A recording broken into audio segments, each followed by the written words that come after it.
മാർക്കറ്റിലെ എല്ലാവർക്കും അറിയാവുന്ന അതേപോലെ തന്നെ എപ്പോഴും ചർച്ച ചെയ്യുന്ന ഇൻവെസ്റ്റ്മെന്റ് വഴികളിൽ നിന്ന് മാറി ഒരു ബിസിനസ്സിനുള്ളിലെ പുതിയ ആൾട്ടർനേറ്റീവ് ഇൻവെസ്റ്റ്മെന്റ് അവസരങ്ങളെ പറ്റിയാണ് നമ്മൾ ഈ ഒരു സീരീസിൽ സംസാരിക്കുന്നത്. ഉദാഹരണത്തിന് ബാങ്കിംഗ് സെക്ടറിൽ SBI പോലെയുള്ള ഒരു വലിയ സ്ഥാപനത്തെ പരിഗണിക്കുക. അത് സുസ്ഥിരമാണ്, വിശ്വസനീയമാണ്, എന്നാൽ അതിന്റെ വളർച്ച പലപ്പോഴും ഒരു ലെവലിൽ എത്തിയിട്ടുണ്ടാവും. എന്നാൽ ആക്സിസ് ബാങ്ക് പോലെയുള്ള താരതമ്യേന ചെറിയതും എന്നാൽ അതിവേഗം വളരുന്നതുമായിട്ടുള്ള ഒരു ആൾട്ടർനേറ്റീവ് സ്റ്റോക്ക് പരിഗണിക്കുമ്പോൾ കഥ വളരെയധികം മാറുകയാണ്. വലിയ സ്ഥാപനങ്ങൾക്ക് 10% വളരാൻ കഴിയുമ്പോൾ ഈ ഒരു ആൾട്ടർനേറ്റീവ്സിന് പലപ്പോഴും 50 അതിൽ കൂടുതലോ ഒക്കെ വളർച്ച നേടാൻ കഴിഞ്ഞു. കാരണം അവ വളരെ ഡ്രാസ്റ്റിക് ആയിട്ടാണ് വളരുന്നത്. പുതിയ സാങ്കേതിക വിദ്യകളോട് വേഗത്തിൽ പ്രതികരിക്കുന്നു. കൂടാതെ വിപണിയിൽ വളരാൻ ഇനിയും ധാരാളം ഗ്രോത്ത് പൊട്ടൻഷ്യലും ബാക്കിയുണ്ട്.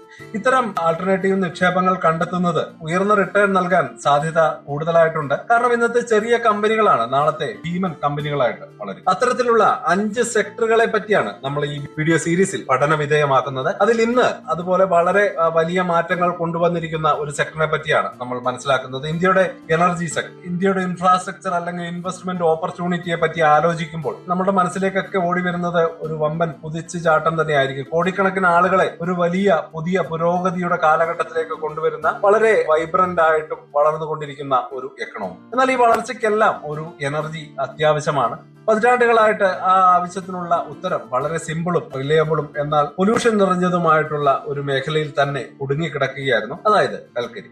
പക്ഷെ ഇന്ത്യയുടെ ഈ ഗ്രോത്തിന്റെ എഞ്ചിൻ തന്നെ അതിന്റെ ഏറ്റവും വലിയ വീക്ക്നെസ് ആയി മാറിയാലോ? വർഷങ്ങളോളം അത് ഇന്ത്യയുടെ കഥയുടെ ഒരു പ്രധാന വൈരുദ്ധ്യമായിട്ട് അങ്ങനെ തുടരുകയും ചെയ്തു.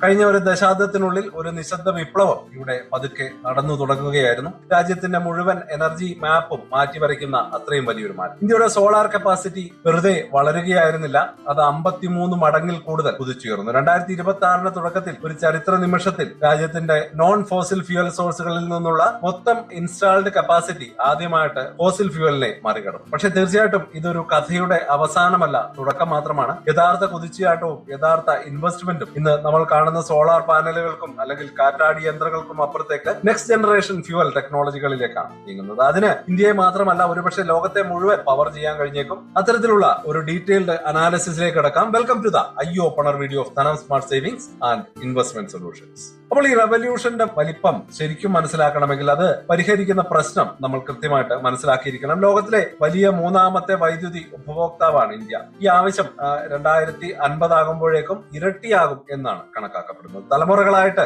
ഈ എനർജിയോടുള്ള ദാഹം തീർക്കാൻ ഒറ്റ വഴിയേ ഉണ്ടായിരുന്നുള്ളൂ, കൽക്കരി തന്നെ. പണ്ട് മുതലേ രാജ്യത്തിന്റെ 70% കൂടുതൽ വൈദ്യുതിയും കൽക്കരി ഉപയോഗിച്ചാണ് ഉണ്ടാക്കിയിരുന്നത്. തീർച്ചയായിട്ടും 3 ഡിഫറന്റ് ഏരിയകളിൽ ക്രൈസിസ് ഉണ്ടാക്കാൻ ഈ ഒരു കൽക്കരിക്ക് കഴിഞ്ഞു. ഒന്നാമത്തേത് സാമ്പത്തികമായിട്ടുള്ള പ്രതിസന്ധി. ഇറക്കുമതി ചെയ്യുന്ന ഫോസിൽ ഇന്ധനങ്ങളോട് ഒരുപാട് ആശ്രയിക്കുന്നത് രാജ്യത്തിന്റെ ബഡ്ജറ്റിൽ നിന്ന് വലിയൊരു പങ്ക് എടുക്കുകയും ചെയ്തു. ഗ്ലോബൽ വിലക്കയറ്റത്തിനും രാഷ്ട്രീയ പ്രശ്നങ്ങൾക്കും രാജ്യത്തെ പെട്ടെന്ന് ബാധിക്കാൻ അവസ്ഥയുണ്ടാക്കാനും ഇത് കാരണമാക്കി. രണ്ടാമത്തേത് പാരിസ്ഥിതിക പ്രതിസന്ധി തന്നെയാണ്. പ്രധാന നഗരങ്ങളിലെ ശ്വാസം മുട്ടിക്കുന്ന പുകയും എയർ പൊല്യൂഷനും ഒരു ഭീകരമായിട്ടുള്ള ആരോഗ്യ പ്രശ്നങ്ങളാക്കി മാറ്റുകയുണ്ടായി. ദശലക്ഷക്കണക്കിന് ആളുകൾക്ക് ഒരു ഡെയിലി റിയാലിറ്റി ആയിട്ട് മാറുകയും ചെയ്തു. മൂന്നാമത്തേത് എനർജി സെക്യൂരിറ്റി ക്രൈസിസ് ആണ്. നിങ്ങളുടെ എക്കണോമിയെ പവർ ചെയ്യുന്ന ഇന്ധനത്തിനായിട്ട് മറ്റു രാജ്യങ്ങളെ ആശ്രയിക്കുന്നത് ഗ്ലോബൽ അംബീഷൻസ് ഉള്ള ഏതൊരു രാജ്യത്തിനും ഒരു സ്റ്റേബിൾ അല്ലാത്ത അവസ്ഥ ഉണ്ടാക്കി കൊടുക്കുകയാണ്. ഈ വെല്ലുവിളി അസാധ്യമാണ് എന്ന് തോന്നുകയും ചെയ്തു. 140 കോടി ജനങ്ങളുള്ള അതിവേഗം വളരുന്ന ഒരു എക്കണോമിക്ക് ആധുനികമായിട്ടുള്ള ലോകം കെട്ടിപ്പടുത്ത് വില കുറഞ്ഞതും സുലഭവുമായിട്ടുള്ള എനർജി സോഴ്സിൽ നിന്ന് എങ്ങനെ പിന്മാറാൻ കഴിയും എന്നത്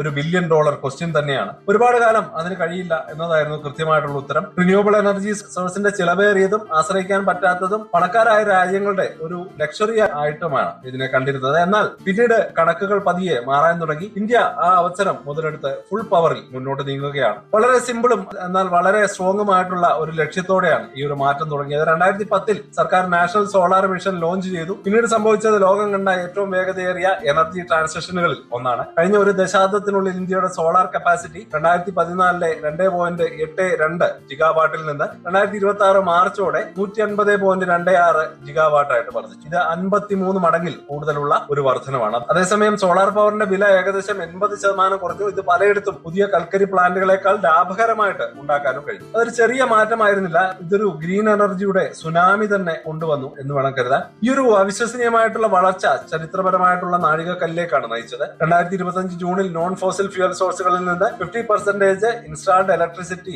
കപ്പാസിറ്റി നേടുക എന്ന ടാർഗറ്റ് ഇന്ത്യ പൂർത്തിയാക്കി.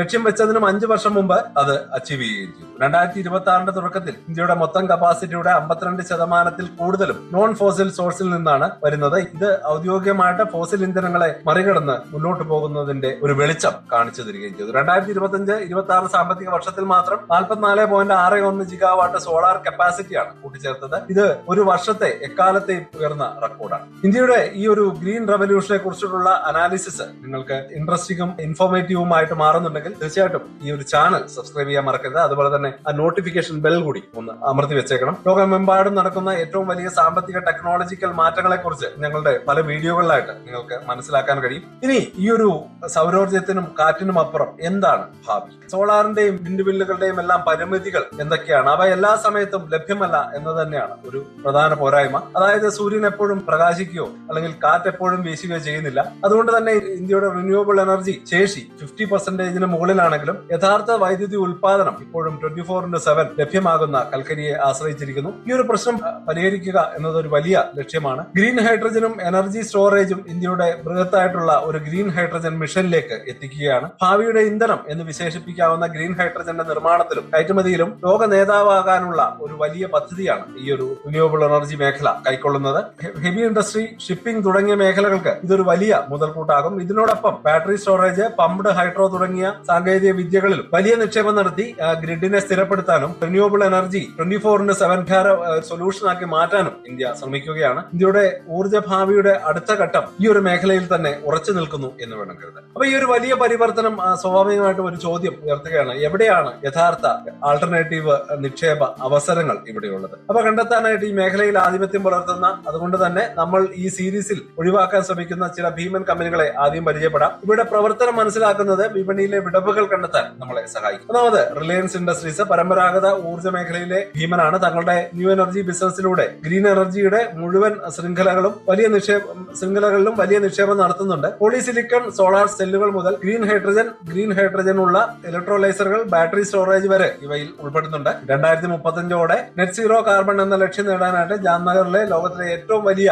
സംയോജിത സൗരോർജ്ജ പ്ലാന്റുകളിലൊന്ന് അവർ നിർമ്മിക്കുന്നുണ്ട്. അതുപോലെ തന്നെ അദാനി ഗ്രീൻ എനർജി ഇന്ത്യയുടെ ഏറ്റവും വലിയ റിന്യൂവബിൾ എനർജി കമ്പനിയാണ്. സോളാർ, വിൻഡ്, ഹൈബ്രിഡ് പ്ലാന്റുകളുടെ ഒരു വലിയ പോർട്ട്ഫോളിയോ ഇവർക്കുണ്ട്. നിലവിൽ 19.3 ജിഗാവാട്ട് ഓപ്പറേറ്റിംഗ് പോർട്ട്ഫോളിയോ ഉള്ള ഇവർ 2030ഓടെ 50 ജിഗാവാട്ട് ശേഷി കൈവരിക്കാൻ ലക്ഷ്യമിടുന്നുണ്ട്. ലോകത്തിലെ ഏറ്റവും വലിയ റിന്യൂവബിൾ എനർജി പാർക്ക് ഗുജറാത്തിലെ ഖാവ്ഡയിൽ നിർമ്മിക്കുകയാണ്. ഇവരുടെ ഒരു പ്രധാന പ്രൊജക്ട് ആയിട്ട് അത് മാറുകയും ചെയ്യുന്നുണ്ട്. അടുത്തായിട്ട് ടാറ്റ പവർ കമ്പനി ലിമിറ്റഡ്. ഈ നൂറ്റാണ്ടിലെ പാരമ്പര്യമുള്ള കമ്പനിയാണ്. റിന്യൂവബിൾ എനർജിയിലേക്ക് അതിവേഗം മാറിക്കൊണ്ടിരിക്കുന്നു. യൂട്ടിലിറ്റി സ്കെയിലിൽ സോളാർ, വിൻഡ് പ്രോജക്ടുകൾ, solar roof top, EV charging network എന്നിവയിൽ ഇവർക്ക് ശക്തമായിട്ടുള്ള സാന്നിധ്യമുണ്ട്. കൂടാതെ സോളാർ സെല്ലുകളും മൊഡ്യൂളുകളും നിർമ്മിക്കുന്നതിലും കമ്പനി വലിയ തോതിൽ നിക്ഷേപം നടത്തുന്നുണ്ട്. അടുത്തായിട്ട് NTPC ലിമിറ്റഡ്. ഇന്ത്യയിലെ ഏറ്റവും വലിയ പൊതുമേഖലാ പവർ യൂട്ടിലിറ്റി ആയിട്ടുള്ള NTPC കൽക്കരിയിൽ നിന്ന് റിന്യൂവബിൾ എനർജിയിലേക്ക് മാറുകയാണ്. തങ്ങളുടെ ഉപകമ്പനിയായിട്ടുള്ള NTPC ഗ്രീൻ എനർജി ലിമിറ്റഡ് വഴി 2032ഓടെ 60 ജിഗാവാട്ട് റിന്യൂവബിൾ എനർജി ശേഷി കൈവരിക്കാൻ കഴിയും എന്ന് അവർ കരുതുകയാണ്. സർക്കാരിന്റെ പിന്തുണ വലിയ തോതിലുള്ള പ്രവർത്തനങ്ങൾക്ക് ഇവരെ ഈ മേഖലയിൽ ഒരു പ്രധാന ശക്തിയാക്കുന്നുണ്ട്. അതുപോലെ തന്നെ സുസ്ലോൺ എനർജി ലിമിറ്റഡ്. ഇന്ത്യയിലെ വിൻഡ് മിൽ